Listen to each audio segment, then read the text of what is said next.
Many of us, if not all of us, are walking around with a narrative in our head, a critical inner voice that is telling us stories or beliefs about ourselves that are fundamentally untrue. I call these core false beliefs. Core false beliefs often get created very early in life. They usually start with I am or I am not. I am unlovable. I am unworthy. I'm not good enough. I'll never amount to anything. Because of these core false beliefs, we often develop strategies to try to heal or fix those beliefs. In my own life, one of my deep core false beliefs was I am not lovable. Because of that, I developed a strategy that looked something like this. Please love me, please love me, please love me. See, I was wanting a relationship, a job, a situation to try to heal or fix that core false belief. It was like I had my umbilical cord in my hand trying to plug into a person, a work situation, something to heal this core false belief. In my experience, when we are holding this core false belief, we are literally vibrating with the frequency of that. In other words, if we plant a seed of I am unlovable, we grow an I'm not lovable tree, and we start to see that everywhere. So rather than trying to change the core false belief, what I'm inviting you to do is simply create a gentle relationship with yourself. Start to question that belief. Start to have compassion for your younger self that developed that core false belief originally. This is how I work with it. I ask myself, when did I first start believing this, or where did this originate? Sit with that and see what emerges. How do I feel and what do I experience when I believe this core false belief? What would it feel like to live beyond that core false belief? And how can I begin to unlearn that belief and return to a deeper reality, a place within myself that is beyond any idea I have about myself and the world?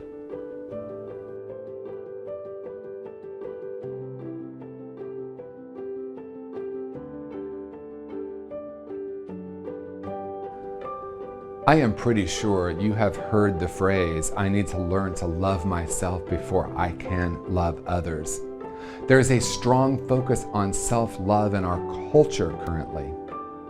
I think this is important, but I want to offer this question: which self are we loving?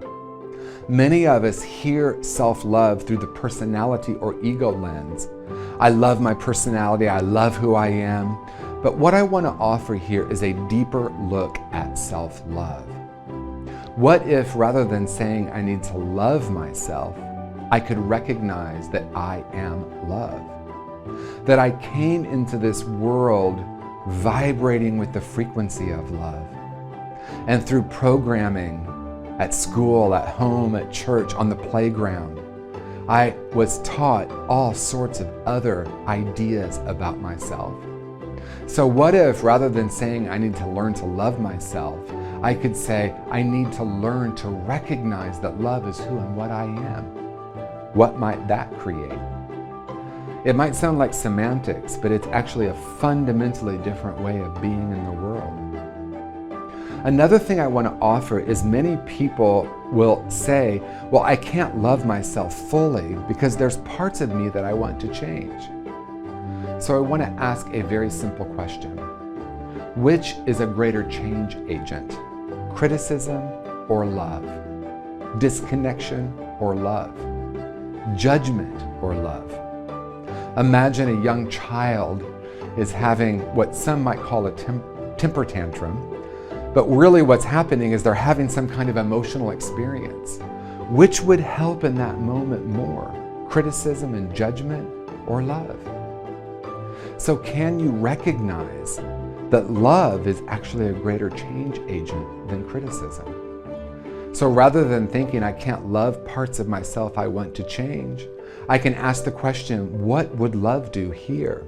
Can I love those parts of myself and see if that is actually moving more toward the person that I am becoming.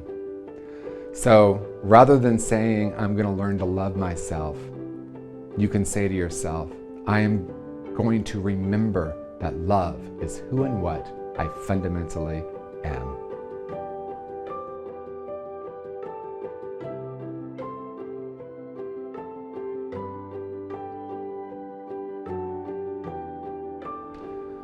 What if there is a place within you that is unharmed and unharmable? We come into this world as whole and perfect spiritual beings. We're born on planet Earth into a world that often teaches us that there's something wrong with us and something wrong with the world. Well-meaning people often try to teach us about right and wrong and good and bad.